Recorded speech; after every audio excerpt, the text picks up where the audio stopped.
Hi, everybody. Welcome. My name is Emily Thompson. I am the Deputy Director of the Coalition to Protect America's National Parks. We are thrilled to have you today for a conversation on the history and importance of our public lands. The Coalition has been an active and engaged advocate in the protection of national parks and public lands for a long time. We're in our 20th anniversary year. We feel very strongly that conservation involves not just taking care of the resources that we have protected, but ensuring that public lands at risk are also protected for the benefit of future generations. One of our commitments recently has been to the President's America the Beautiful initiative and helping to meet the goals laid out in the 30 by 30 plan to conserve 30% of US lands and waters by 2030.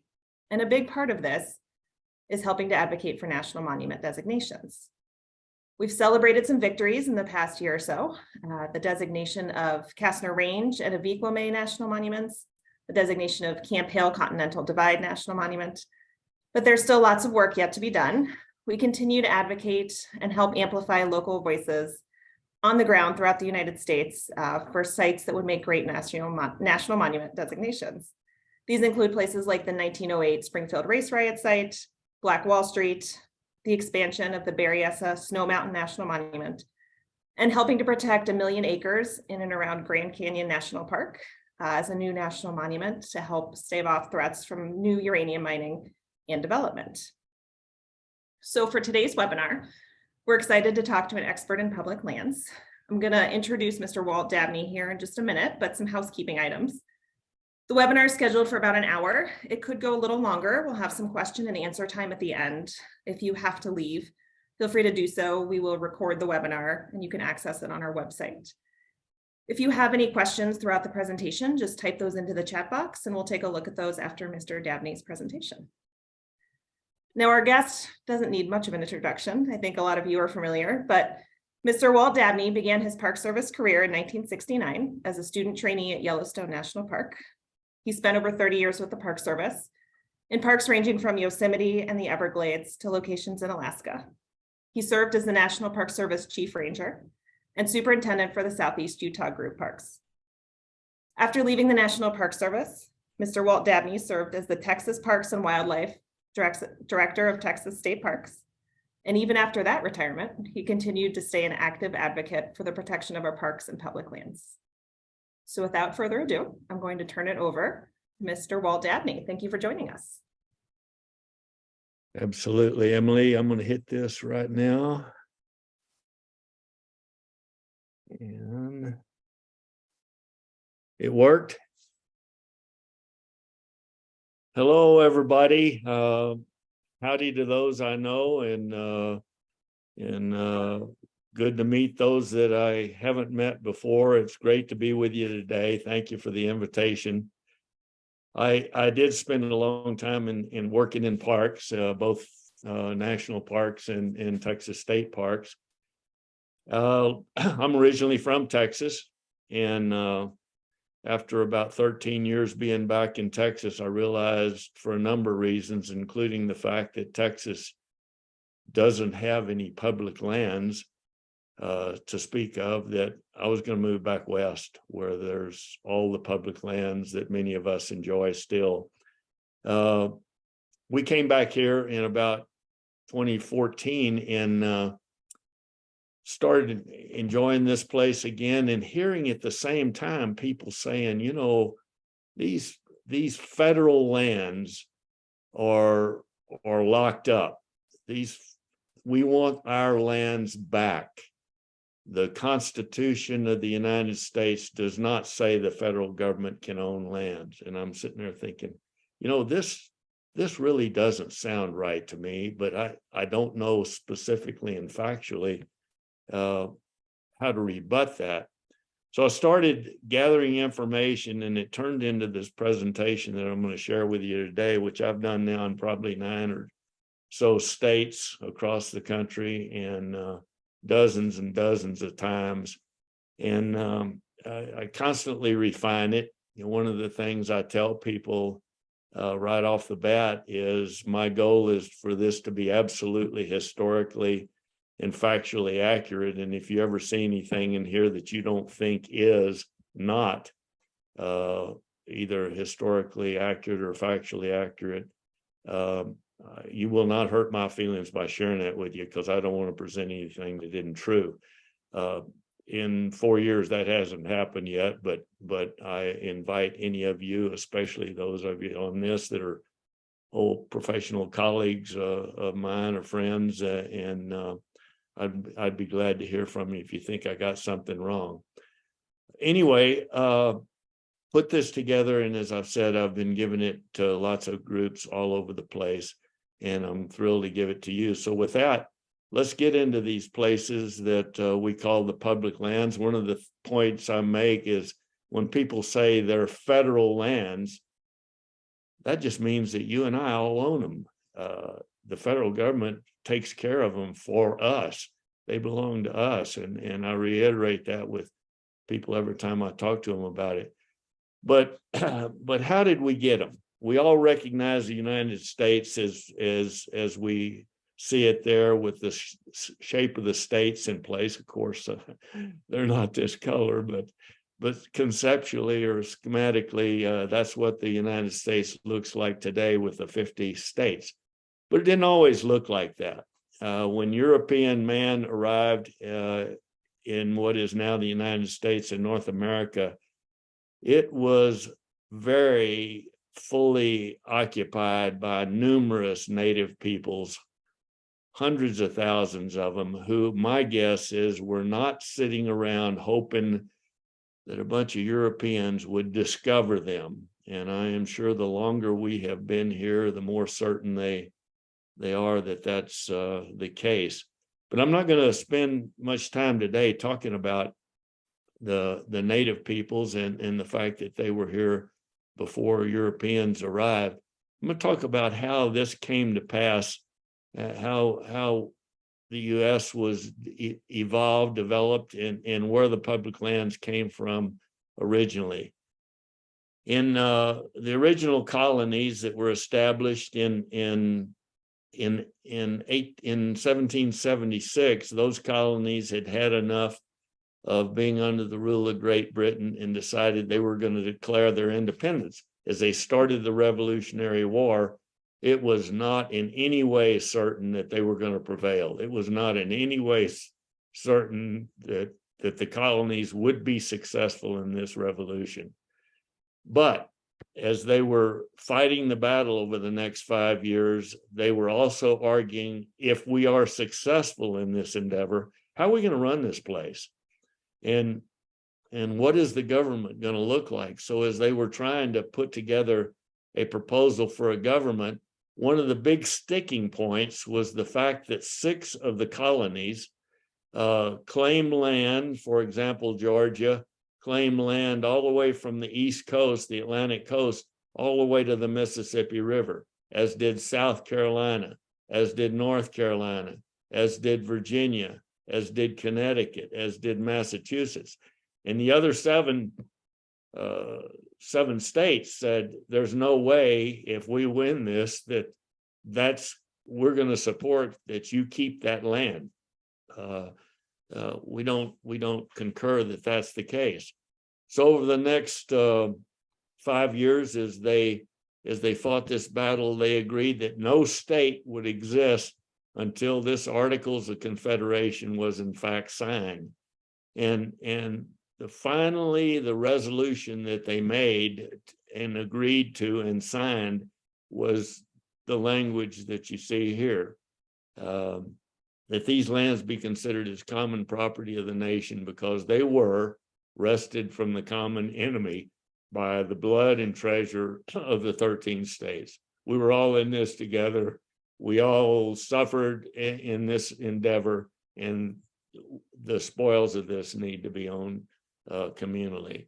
They agreed to that, and over the next number of years, these Western lands outside of what we recognize as the original 13 colonies, now the initial 13 states, became the first public lands all the way to the Mississippi River. So that's how the first tranche of public lands accrued to the new United States following the Revolutionary War. Well, how did we get the rest of it? The Treaty of Paris in 17 83, signed by France, Great Britain, the United States, and actually Spain, ceded all this country to the Mississippi River that was won in the Revolutionary War. The next tranche of lands that came in, the Mississippi River runs right down this line here. Thomas Jefferson was trying to figure out how we could use the river and still be able to get out of the French port of New Orleans, which we were not able to do at the time. So he began negotiations with Napoleon in 1803, trying to get an agreement that would allow the new United States to use the port of New Orleans to ship goods. Well, Napoleon, who had started another one of his many wars in Europe, said, you know, how about instead, if I just sell you all of what is claimed by France in North America, and instead of just negotiating for New Orleans, he needed the money. Thomas Jefferson probably did the finest real estate deal that the United States has ever had, and in 1803 bought what was called then the Louisiana Purchase, which resulted in all these states here, probably a quarter to a fifth of the continental United States, for $15 million from Napoleon. The next piece of land, so now we had that one in the Revolution, and now a purchase from Napoleon to add all of this acreage to the new country. We were going to go to war with Britain again. We just fought a very ugly war in 1812 that was kind of a draw. Instead of going to war with Britain over this Canadian boundary right here, we negotiated a treaty that ceded everything north of the 49th parallel to Canada, to Britain. Everything south of that line came into the United States, so we did not go to war over that. We were also threatening to go to war down here in Florida in 1819 because unfortunately in our history, slavery was well established through the southern part, and slaves were escaping and fleeing into Florida. And at the same time, Native Americans from Florida were raiding into the colonies here, or the new states. And the U.S. told Spain, if you don't fix this, we're going to come down there and fix it. Spain said, you know, you owe us $5 million. How about we call it good and we give you Florida, East Florida, West Florida, and I don't know why these two adjunct or disjunct pieces out here, but all of Florida came into the United States by cession in 1819 in canceling a $5 million debt. Texas, and I'm going to talk a little more about Texas because it's an interesting story. And it serves as an example of the public land issue. Texas declared its independence in 1836 and won a war with Mexico. And so from 1836 to 1845, Texas actually was an independent country until it came into the United States in 1845 as a new state. In 1846, we were again talking about going to war, which seems to be a big part of our history, going to war with Britain again over this Oregon territory out here. And if you remember your history, there was this slogan, 54-40 or fight, which this is the 49th parallel, 54-40. I often wondered, why 54-40? Where is that? Well, 54-40, if you look on your map, is actually what is the southernmost boundary of what is now Alaska. So we were claiming the whole western piece of Canada all the way up to what is Alaska now. Britain wouldn't have anything to do with that. We were going to go to war over that whole thing, but at the same time, President Polk sent American troops into Mexico in 1846, started the Mexican War. He decided, okay, I'm not going to fight Britain and Mexico at the same time, so let's negotiate a treaty. Everything north of the 49th parallel was ceded to Great Britain. they gave up what is now Washington, Oregon, and Idaho, and part of Montana and Wyoming by treaty instead of war. Mexico, we fought that war. Obviously, we defeated Mexico. And in 1848, at the Treaty of Guadalupe Hidalgo, Mexico ceded all of what is this western part of the U.S., including California and Nevada, and all the way down into including the Rio Grande River, recognizing Texas as an independent country, or as part of the United States. In 1853, we were trying to build the transcontinental railway, the southern route across here, and this piece of Mexico was in the way. Again, we decided, well, we'll go to war with Mexico, and instead Gadsden negotiated a treaty, and we purchased for $10 million what was called the Gadsden Purchase, which took the U.S. boundary down to this point and gave us the route for the southern route of the Transcontinental Railroad. In 1867, probably the second best real estate deal that we ever negotiated was when we bought Alaska from Russia, who mainly used it for fur seal trapping and trade. They probably wish they had it back now. We bought Alaska for $7.2 million. And if you figure that actual cost, that's about 2 cents an acre for Alaska, which, as I say, is another wonderful deal. Hawaii out here. And by 1898, there were a lot of Americans in what is now the state of Hawaii. It was a monarchy. It had a queen. It was a very stable and peaceful place. And the Americans down there, who were mostly in the farming business, in many cases fruit farming and so forth, and ranching, decided they didn't like any restrictions imposed by the government of the Queen, and called for the United States to send in Marines, saying that they were in danger. The U.S. did send in the Marines. We eventually annexed Hawaii. We literally just took it from the people of Hawaii and established it as an American protectorate territory. And the first governor, you might recognize the name, that was put in place in Hawaii was a guy whose last name was Dole. Might recognize that if you ever eat pineapple, as the first governor of Hawaii.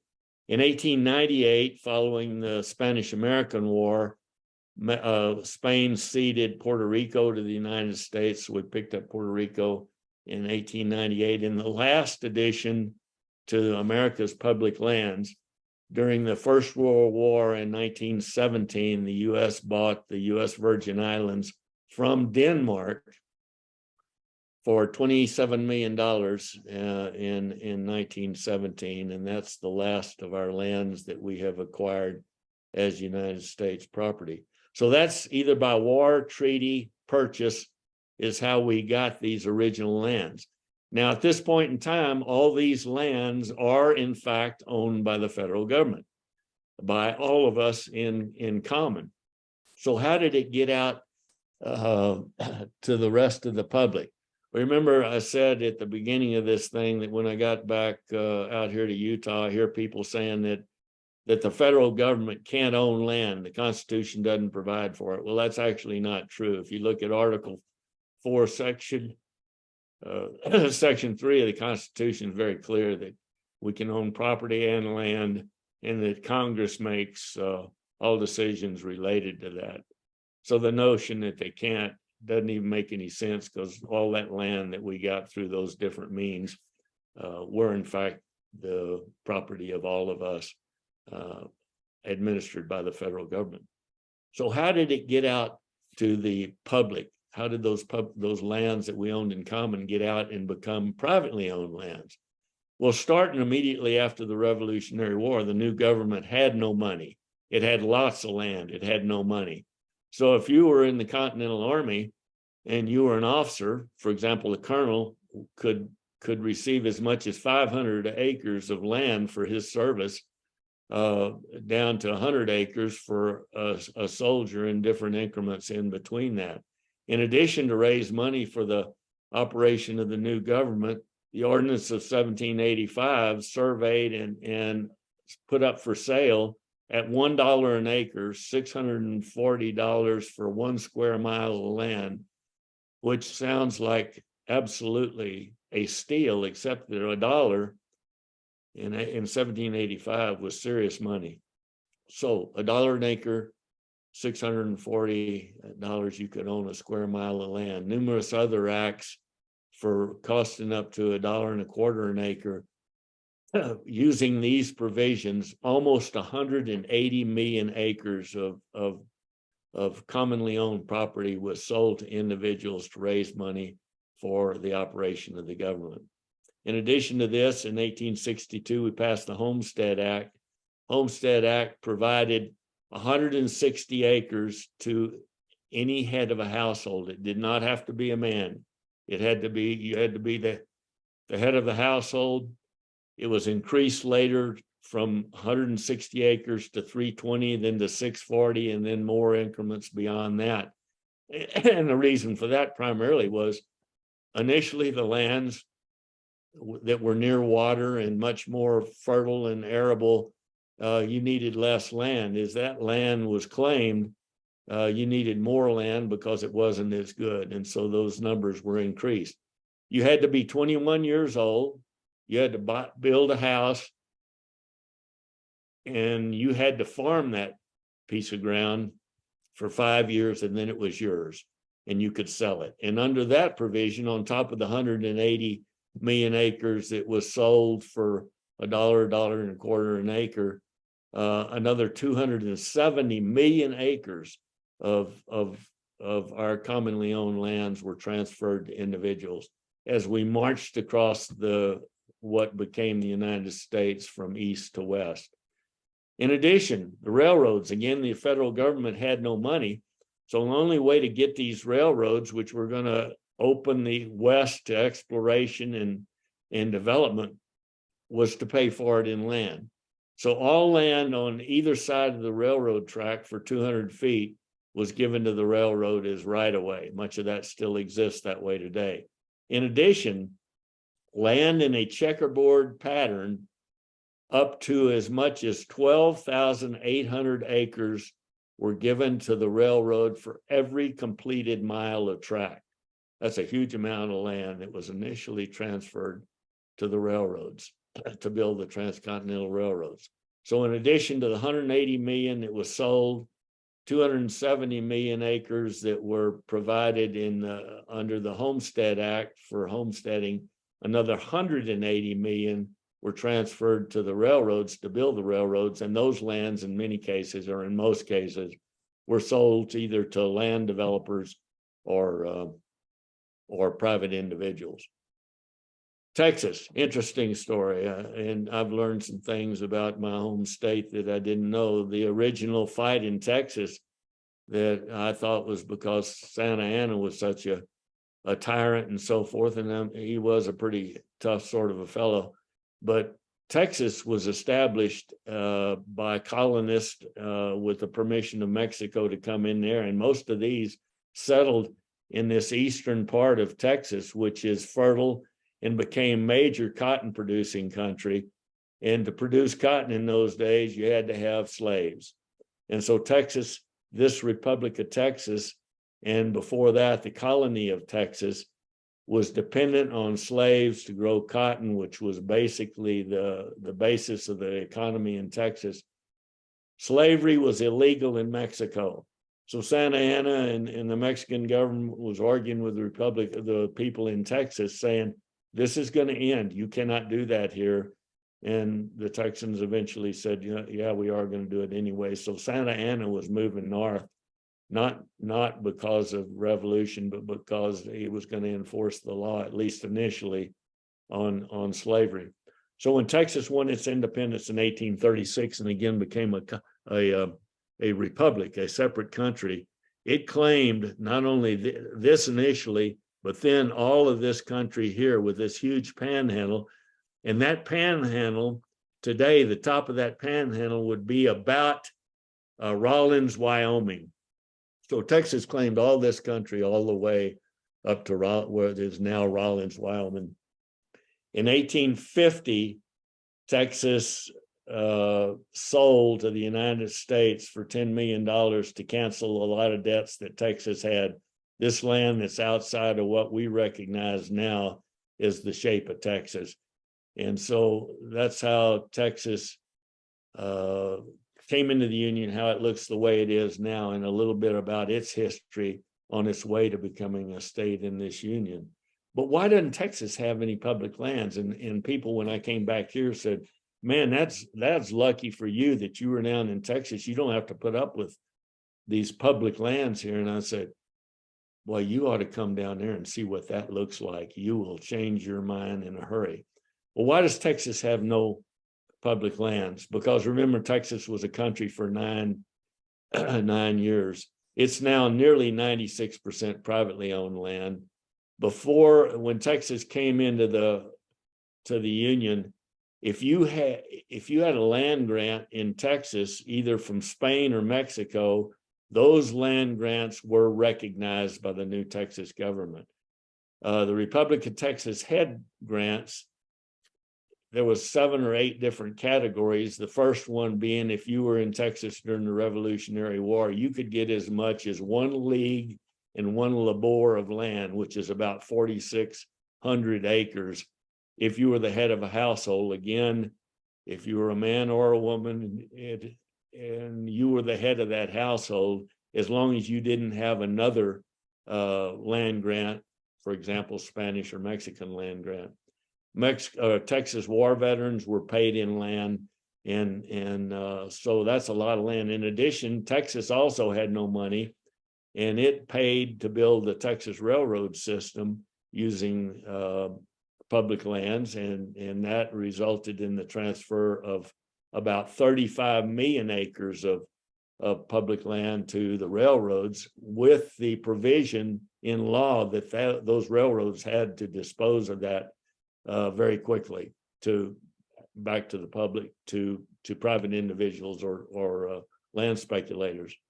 By 1900, almost all the lands in Texas were claimed or homesteaded or whatever, and what was left was put in the public school fund in 1900, which makes an interesting story for something like Big Bend National Park. Texas wanted a national park.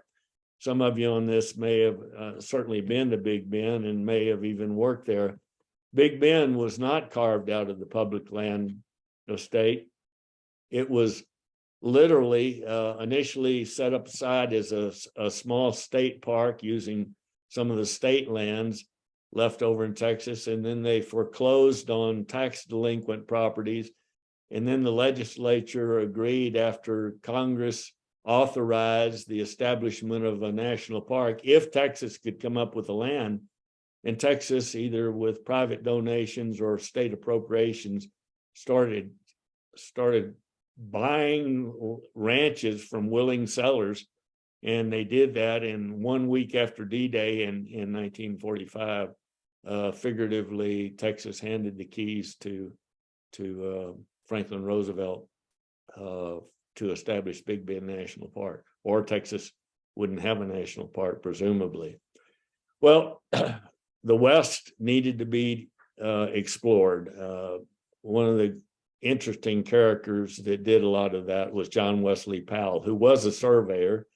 He was a Union major who was shot in the arm at Shiloh, lost his arm, and after the war, he went back to surveying and exploring, and he's the first one that put an expedition to come down from Green River, Wyoming, all the way down the Green River to the confluence in what is now Canyonlands National Park with the Colorado River, and out through Grand Canyon.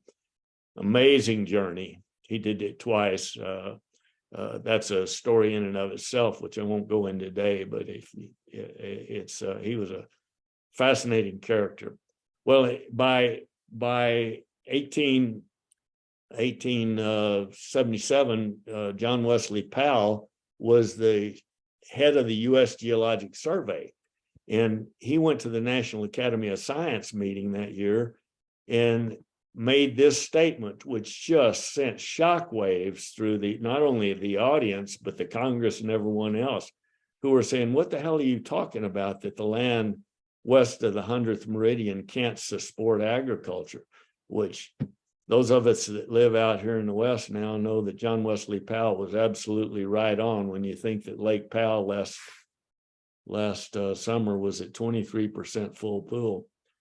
Without annual rainfall of 20 inches annually, you cannot sustain traditional agriculture. Well, what does that look like?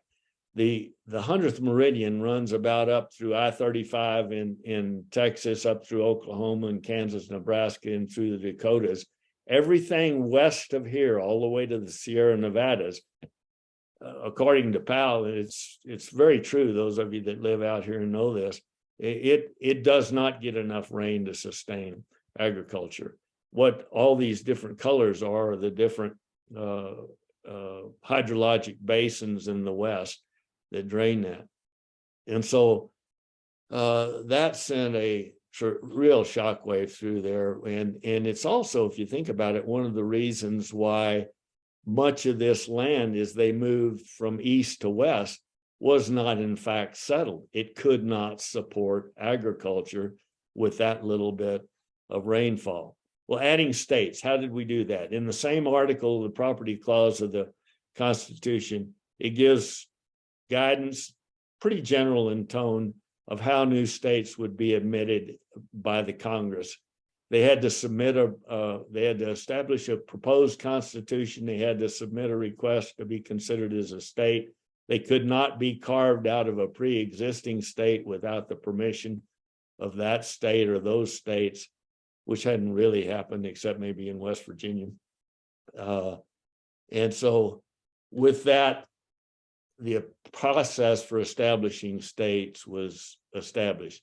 That rectangular survey system in the Land Ordinance of 1785, which was initiated by Thomas Jefferson also, established a way to map the entire United States in townships, 6 by 6 square miles, 36 square miles to the township.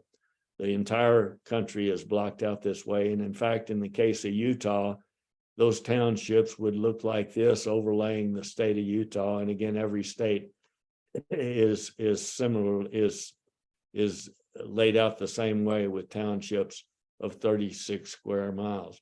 When Utah came in as a state in 1896, it was given right at 7.5 million acres of public lands, held in common, public lands for these specific purposes in 1896. Well, people, when I got back out here, says, you know, at statehood, when Utah became a state, the federal government, and we know this for a fact, promised that the rest of these lands that the federal government had would be transferred to the new state of Utah. And, you know, I said, really? It says that? Oh, yeah, absolutely. Well, the Utah Statehood Act, it pays to check. The Utah Statehood Act says something a little different in Section 3, Part 2, and you can read it yourself, that the people inhabiting said proposed state do agree and declare that forever they disclaim all right and title to the unappropriated public lands lying within the boundaries thereof. That's what the Statehood Act says, passed by Congress and agreed to by the people of Utah. It goes on to say, the said state of Utah shall not be entitled to any further or other grant of land for any purpose than is expressly provided in this act. So very clearly, what Utah got at statehood, which was 4 sections per township, sections 2, 16, 32, and 36 in a checkerboard pattern, really a little different. Utah is one of maybe one or two of the western states, two or three possibly of the western states that got 4 sections per township as opposed to 2 sections per township. So they got right at between 7,400,000 acres and 7.5 million acres in 1896. They have subsequently sold over 4 million acres of that. And the remaining acreage in Utah state lands is now, which is really not public lands. The purpose of it is to sell it. The national park idea, people started coming back east with tales of this incredible country out there and lands that were belching smoke and steam and so forth. And folks, I guess, assumed that those trappers and explorers had been out there way too long by themselves and were fantasizing or hallucinating. Anyway, they were not initially believed. In 1871 and again in 1872, the federal government sent the Hayden expedition out there to what is now the Yellowstone, to the Yellowstone country to explore and map and survey and verify these things. With this party was a Civil War photographer by the name of William Henry Jackson, who in 1871 took this picture, which I think is unbelievable to be that old, and actually photo documented the fact that these guys weren't crazy. And also on that trip was a painter by the name of Thomas Moran, who documented places in Yellowstone like the Grand Canyon of the Yellowstone. And when they came back east and started presenting their findings in March of 1872, President Grant signed the Yellowstone Act, which set aside the America's first national park and indeed the world's first real national park, not for royalty or wealthy people, but excuse me, but for all of us. And so started the whole idea of establishing national, and that evolved into a park system that includes state and local parks, and indeed international parks all over the world today. Well, Yellowstone was not without its detractors. People said, why in the world are you setting aside 2 million acres of land? We don't need it. You're locking it up. This will be the destruction of Bozeman, Montana. Well, if you've been to the destroyed town of Bozeman, you know that maybe their forecast was not exactly accurate. It went on to say that you setting that aside, nobody will ever get there. And I think the visitation now to Yellowstone is somewhere between 4.5 and 5.5 million visits a year. So I think they have actually gotten there.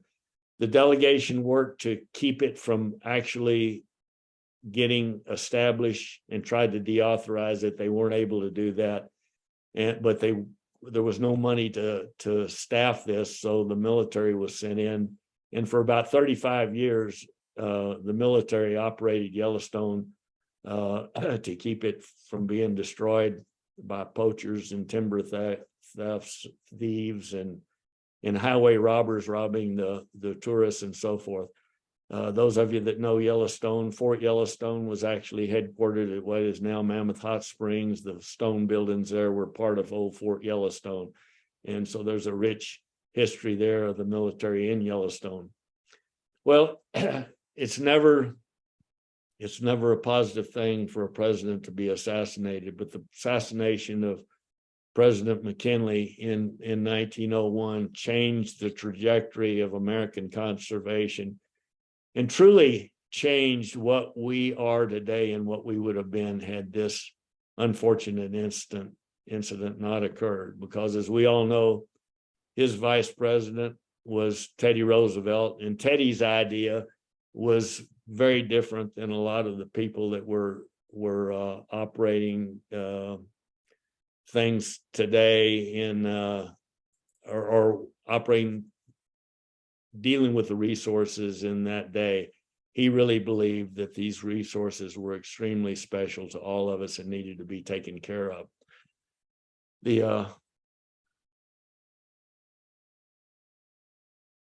some reason the way we were taking care of our lands in those days, for example, in forestry, this is how we were harvesting timber in those days. These logging crews would come through and set up a camp, and they would log everything. As soon as the logs were out there, they would move their location to the next place and do this all over again. After that, and after fires and so forth cleaned up that and the grasses started coming in, the next thing that happened is mainly sheep, but sheep and some goats and cattle were completely overstocked on these lands, to the point that very soon things like what happened in Manti, Utah was happening all over the West, where there was no more watershed protection. We were seriously in jeopardy of having our forests gone now the way we were going through them. And people started clamoring for there to be some kind of control, because they were understanding both water quality and flood control were directly dependent on being able to have a forest on these high peaks above them. And so in 1891, the Congress passed the Forest Reserve Act, which allowed a president to set aside from the public estate forest reserves for the purpose of protecting forests and protecting watershed and so forth. Under that provision, which was signed into law by Benjamin Harrison, who set aside 13 million acres of forest reserves, each of which became eventually a national forest. Grover Cleveland set aside 25 million acres. And McKinley, before he was assassinated, set aside 7 million acres. And then came Teddy.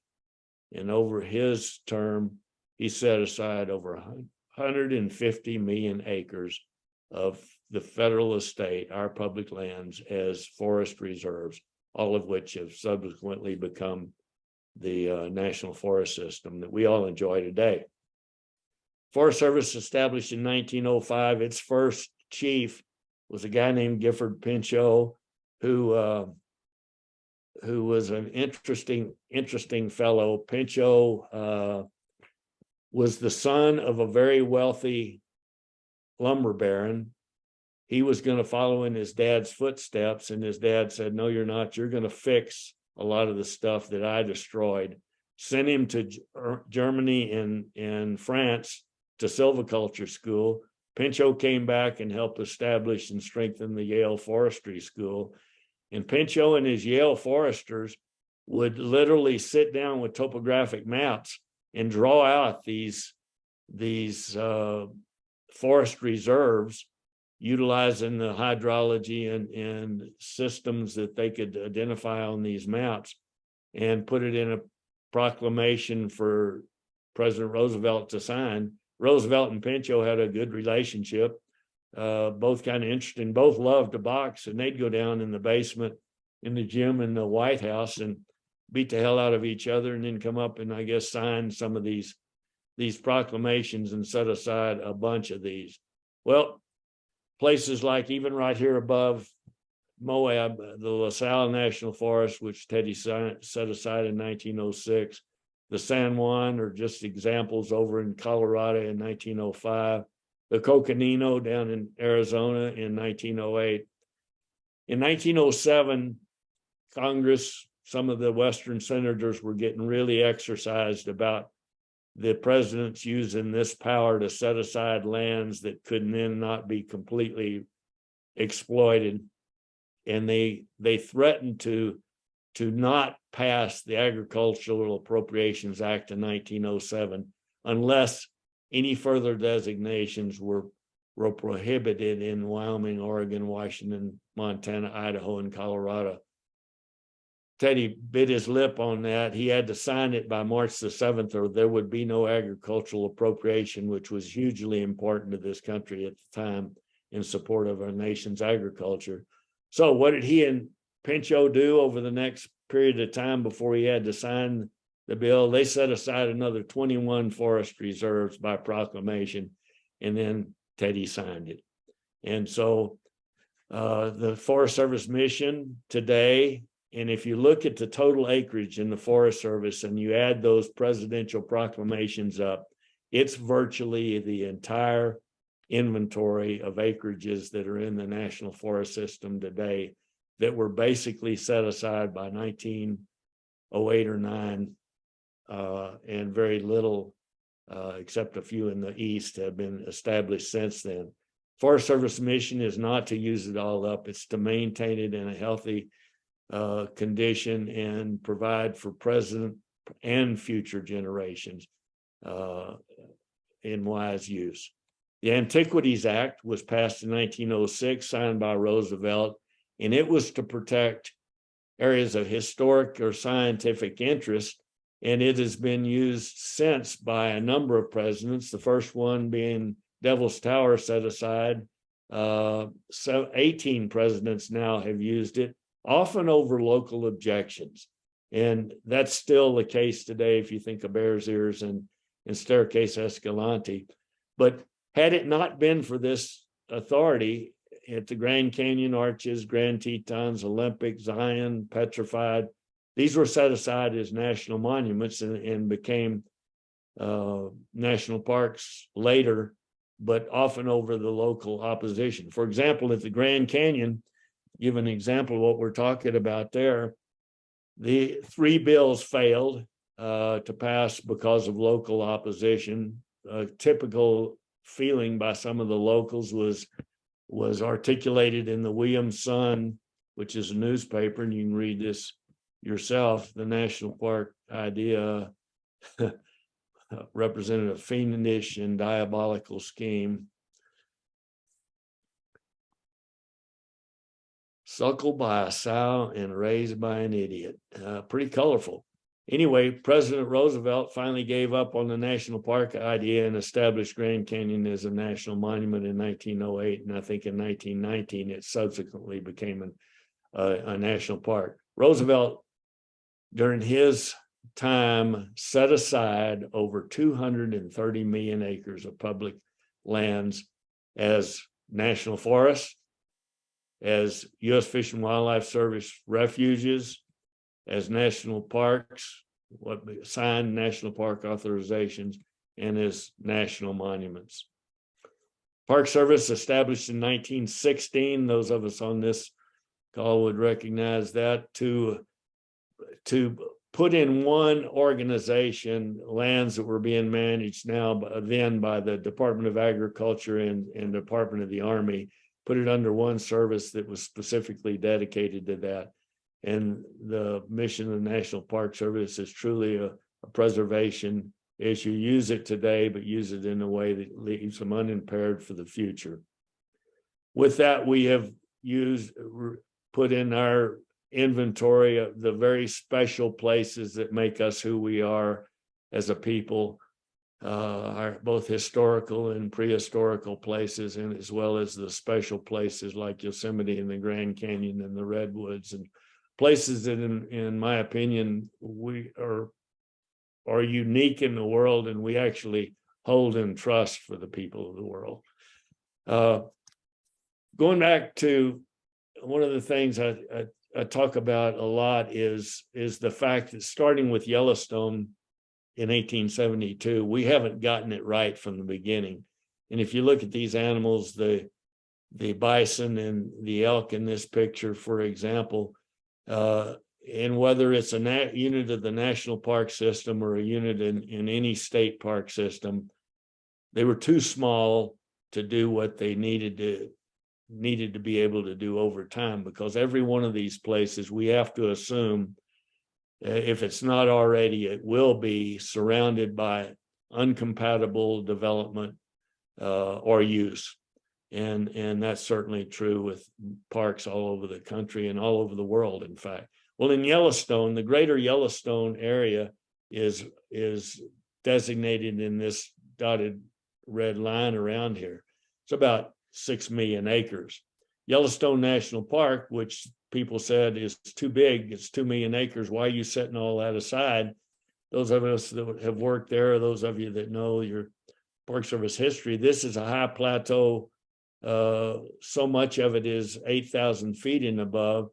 And what you have for animals like, for example, the bison and the elk are only the summer ranges. In the winter, those animals moved out of what is now Yellowstone Park down into low country where they could make a living at lower elevations where the snow wasn't dozens of feet deep and the temperatures well below zero where they could not possibly survive. Well, if all we have is the summer range there, and then surround this area with 6 national forests, and for many years, these forests were being managed as a multiple use thing. And when you have a boundary of a national park here that have grizzly bears and now wolves and so forth, and right next to them, you have sheep allotments, and you wonder why Yellowstone's wildlife can't read boundary signs, which they still can't. It's because this was not adequate, as the Yellowstone Act says, to maintain this park in its natural condition. And so it's not a natural condition. And the only way it could come close, although all this land in white is now privately owned land and would never be otherwise, this piece is Native American reservation, would be, I think, to manage, and it's moving more that way, to manage all this Forest Service land in support of the operation of what would be Yellowstone ecosystem to the extent it would be possible. That's not the only place. I worked here, the last part of my career with the national parks was in Southeast Utah group. Canyonlands is another example where we got it wrong. The initial proposal of Canyonlands National Park was for a 1 million acre basin park, which would be the erosion basin, if you've seen Canyonlands, of what is clearly the geologic or hydrologic boundary of what is Yellowstone. Instead, the 2 senators fought over this politically for about 4 or 5 years and finally agreed to set aside this piece here, which was the Needles and Island in the Sky district of Canyonlands, and then later added the Maze district for a total of 337,000 acres. They didn't put this piece of Glen Canyon in there because it has some tar sands in it, and they didn't include all of this land around here,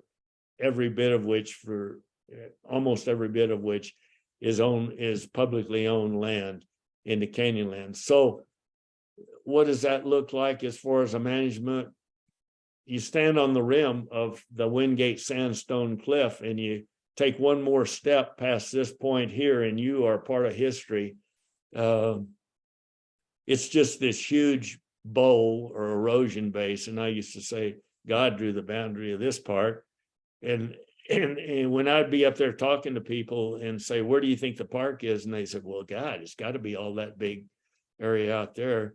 The reality is the political boundary of Canyonlands is here, which makes absolutely 0 sense from a management standpoint or a long-term protection standpoint, because if you put something like a major potash works right here, you've just destroyed this piece of land that is a figurative gold mine that we can mine forever if we don't screw it up with visitors coming from all over the world. Looking at it from another angle, you see the Wingate Sandstone here, which goes all the way around this big basin, and you think, well, yeah, there's the park right there, except it's not. And so those are the kinds of things that someday, hopefully, we can go back in and fix and make them make sense on the ground, so that when they are surrounded by development that is not compatible and threatens the park, that they can in fact stand alone as an island.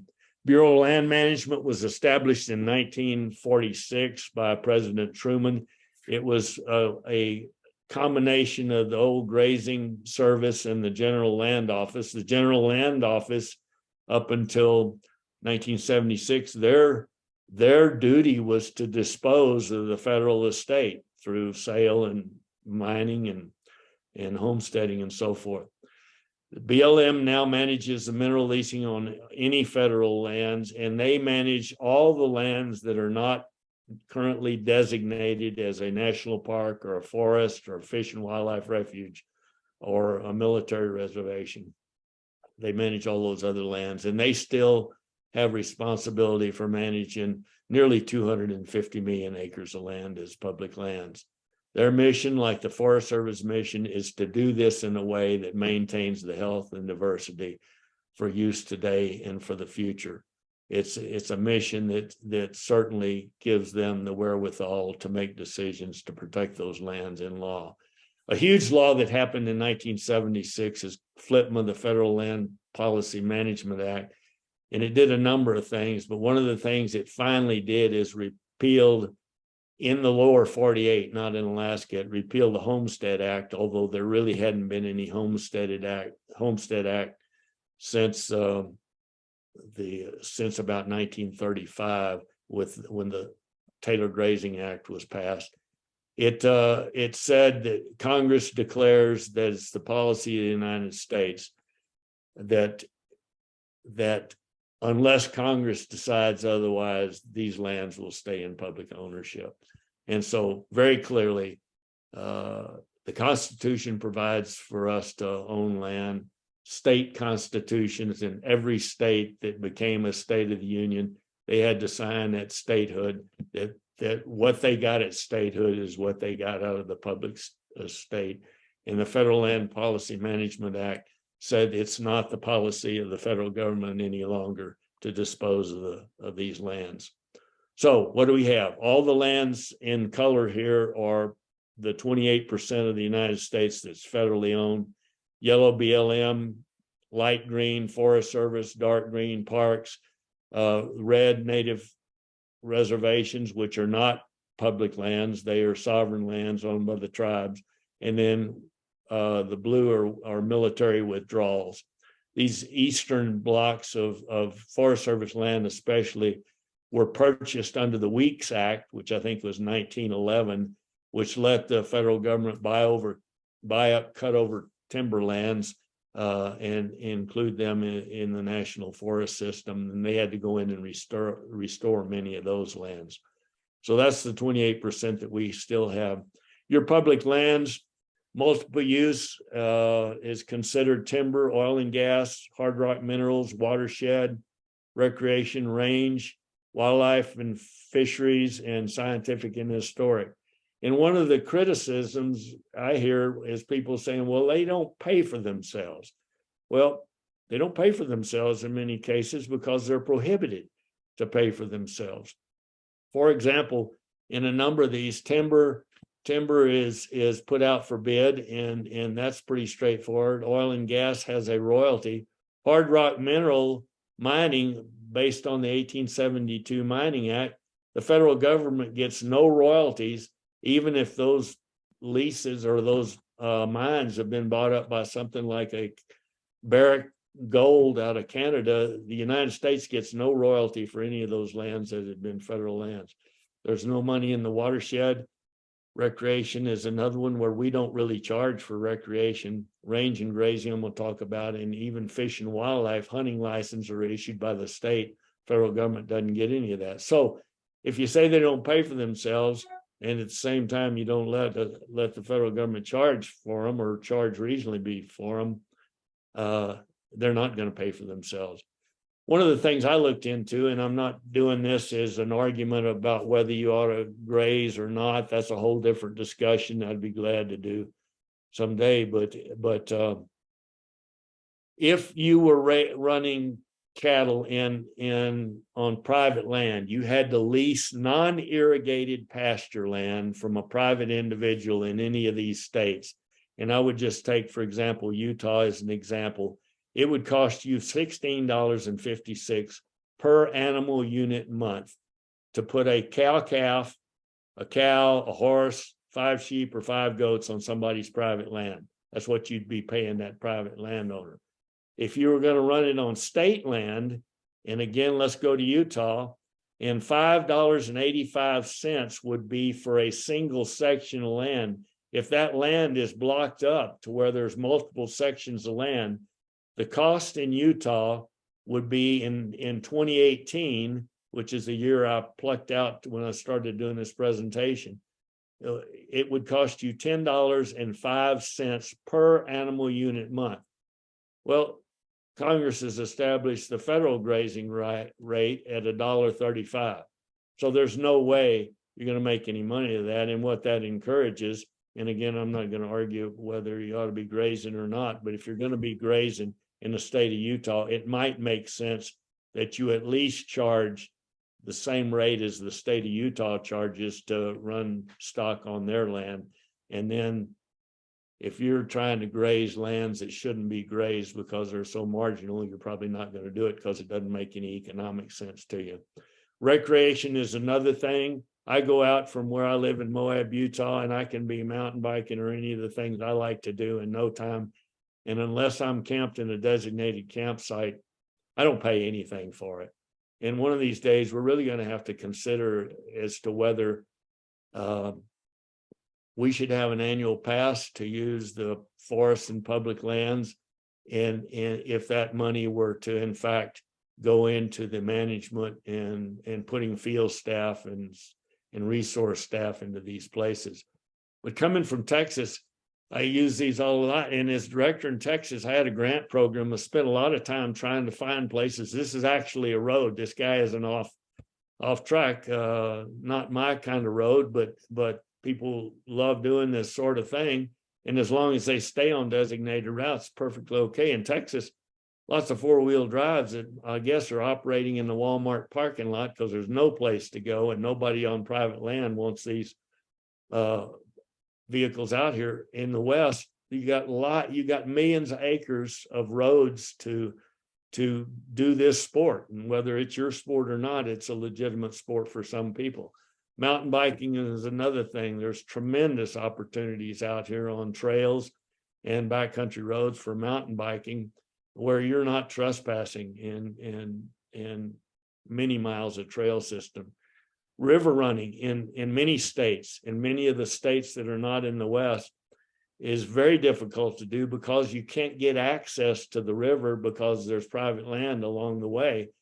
And it makes it difficult to launch and difficult to take out and very difficult in many cases to camp. In the West, we are so blessed because of the public lands, you have places to camp and use this. And each one of these is a separate discussion. You could go on forever. Hiking and backpacking, of course, you got millions of acres to go in. Fishing is another thing. In so many states, this guy would literally be trespassing. In some waters, the guy on the right, the landowner on the right would be owning that land all the way to the middle of the river.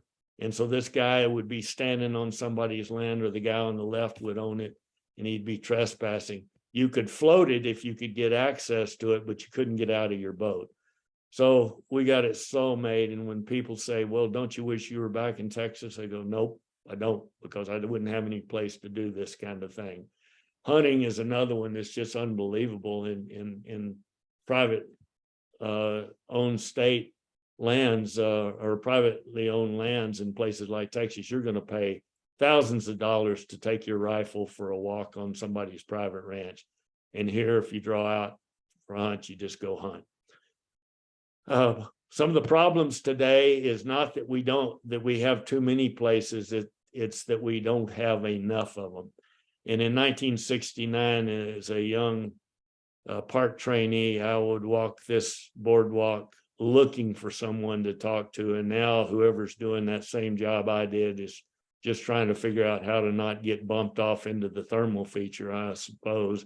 It's just unbelievable, the difference in the visitation today. State Park in Texas, Enchanted Rock. We have really got to figure out how we're going to get enough of these places for the population that really wants to be out here. Well, there are efforts today, very serious efforts today, and I'm going to start winding this down, to get rid of the public lands, to get rid of our lands, the lands that we own together. In 2012, the state of Utah, and this is not binding on the United States, the state of Utah passed a law, House Bill 148, passed the legislature and was signed by the governor of Utah, which at least shows you the intent. And it would say that by 2014, the federal government is supposed to transfer all BLM land all Forest Service land that is not designated wilderness, the Grand Staircase Escalante National Monument, and the Utah portion of Glen Canyon National Recreation Area to the state of Utah. So over 31 million acres would be transferred to the state of Utah out of the public trust. The state would own it, and the state had the right to either retain it or to sell it.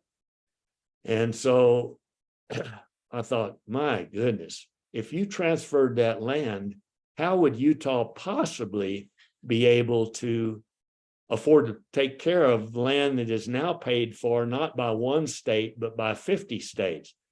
So what I did is I went in 2018 to the different federal agencies, and in a couple of cases, I had to use a Freedom of Information request and ask them, not big project money, but what is your operation and maintenance budget? So BLM, $125 million, Forest Service, $70 million, Glen Canyon, $12 million. And then on top of that, in 2018, the fire cost for BLM firefighting was right at $48 million, and Forest Service was $36.5 million. And fire seasons are getting nothing but worse. So just you add those two together, that's right at $80 million in just firefighting costs. State of Utah couldn't, or any other state could not absorb that. And so on top of that, the operating budget of all these federal agencies, you have a total of just under $300 million. And then you add the fact that Utah's firefighting cost on state lands and private lands that same year was 35 million. So they had over 100 million acres and $100 million in wildland firefighting costs that year. They'd be broke. So they would have to part with it. On top of that, the federal government shares revenue off these lands, what revenue comes in from oil and gas royalties and coal royalties and those kind of things. That share for Utah in 2018 was $74.5 million. And PILT, payment in lieu of taxes, that same year was nearly 41 million, for a total of $115 million that was paid to the state of Utah for dividing up amongst the different counties where federal lands exist. So Utah, before it did anything else, would have to generate, if 2018 is an example, $406 million to operate these public lands. They couldn't do it, so they'd have to sell it. And if they sold it, Frederick Law Olmsted, who was as you know, the landscape architect that set aside, that designed Central Park in New York City, made this statement in the 1800s, which would be very true today. And it wouldn't be people like you and me buying these lands. It would be wealthy folks who would then post it and exclude us from doing the things that we take for granted today. And what they would not be putting up is a sign that says, y'all come on in. It would be a sign that looks like this, which is on private land in the White River National Forest that I took some time back. With that, Emily, I'm going to wind this up and ask for questions. There's a good website if you're interested in a lot more about the efforts, especially to divest the federal government, us, of owning these lands in common and giving them to the state, of the different efforts that are going on. The League of Women Voters nationally has passed a resolution that makes this a national issue for the League of Women Voters to protect these public lands and the access to them. And so with that, I will stop the share and come back, and I'm available if anybody is still here, Emily, to answer some questions. Thank you, Walt. That was wonderful. If you have a question, feel free to type it into the question and answer chat, and we can take a few minutes to answer those. I will leave it here for a second and see.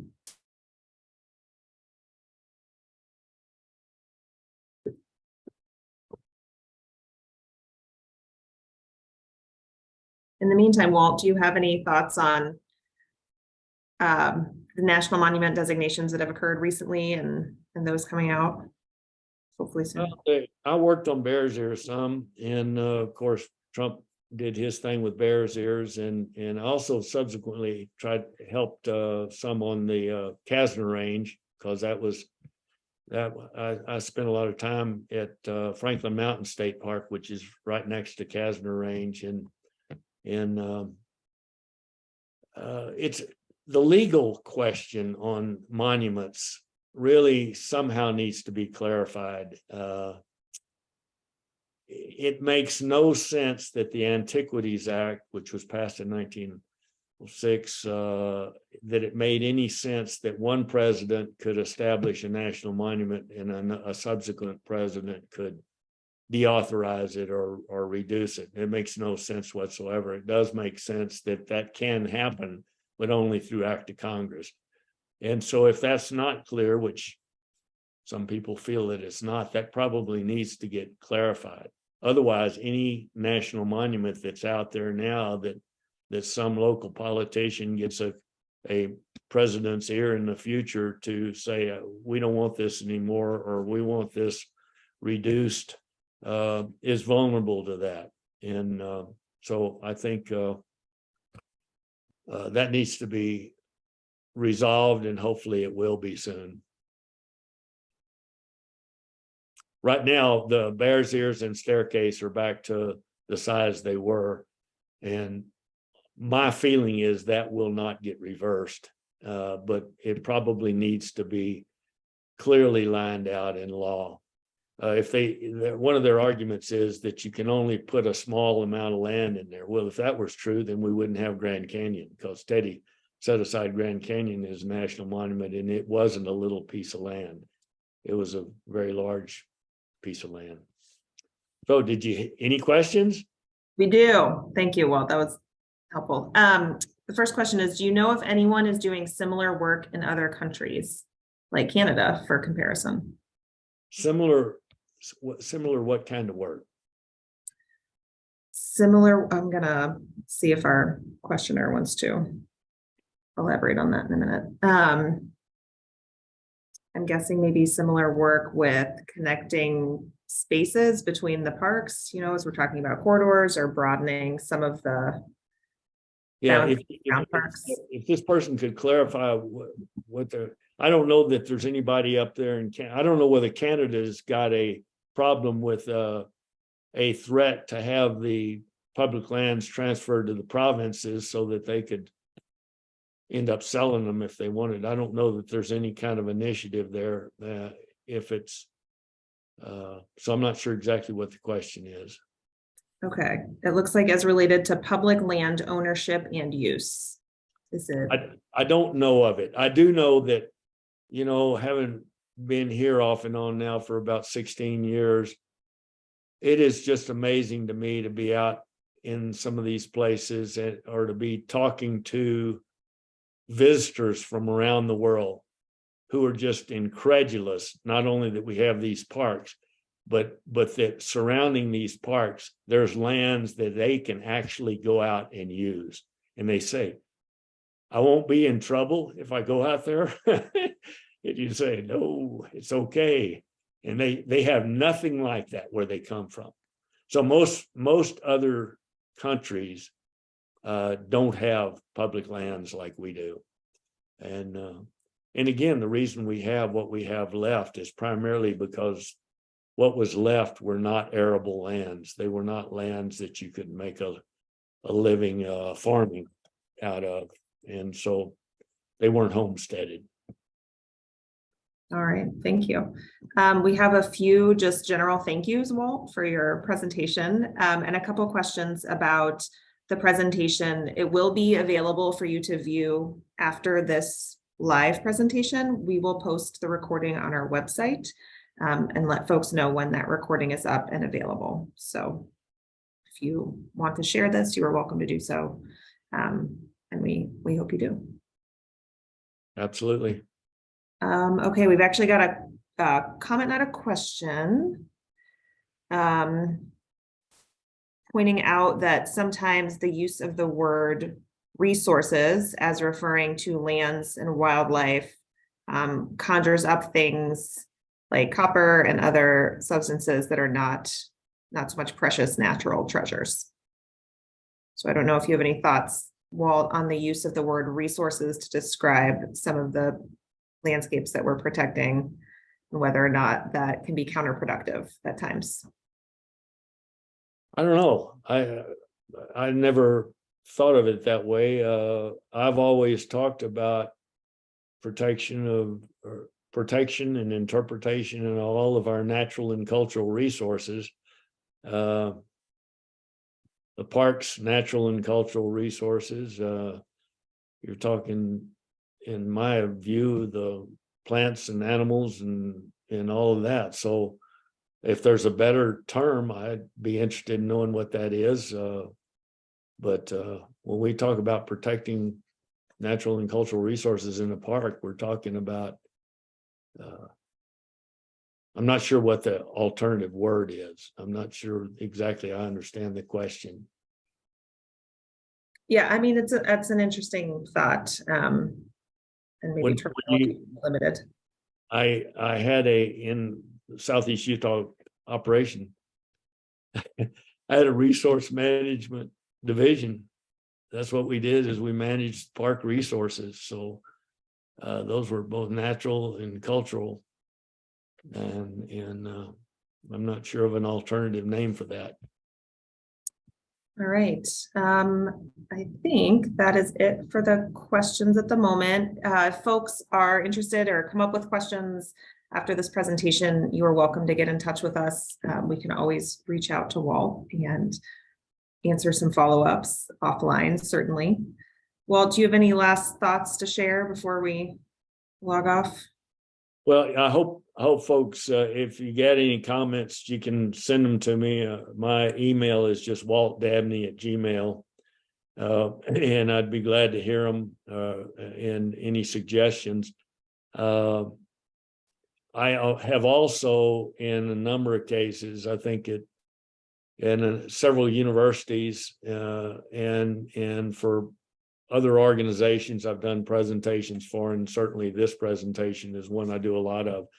I've told them they're welcome to use this presentation themselves and to go out and give talks. If you come up with some new things to add to it, let me know what they are. Every time I give it, people will ask some questions and I go, damn, I don't know the answer to that, but that's worth adding in here. And so I do that. So, but people are welcome to use it. I don't do this as a business. I do it as a calling. And so the more people that are using it, and you can take my name off of it and put your name on it, I'm perfectly good with that. And add whatever and let me know what it is if you come up with something really exciting. All right. Well, we have one last question. I'm just going to, and I don't know if you'll know the answer to this, Walt. I do not, but it seems that boundary invasion is the #1 issue in many parks. Any new funding specifically for this purpose? I don't know of any new funding. I do know in Texas, there's serious discussion now, and it actually almost surprises me, although we worked on funding issues forever. And again, the second most populous state in the nation has some of the least amount of publicly available lands. That's why their state park system is completely overwhelmed. They're going to add parks, and there's some land, there's some money, and that's a long story being set aside to buy some new lands. One of the things that I'm pushing for, although not for the big audience, but I'm planting the seed, is if we were going to do anything really positive for parks, either national or state parks, it doesn't necessarily have to be making new parks.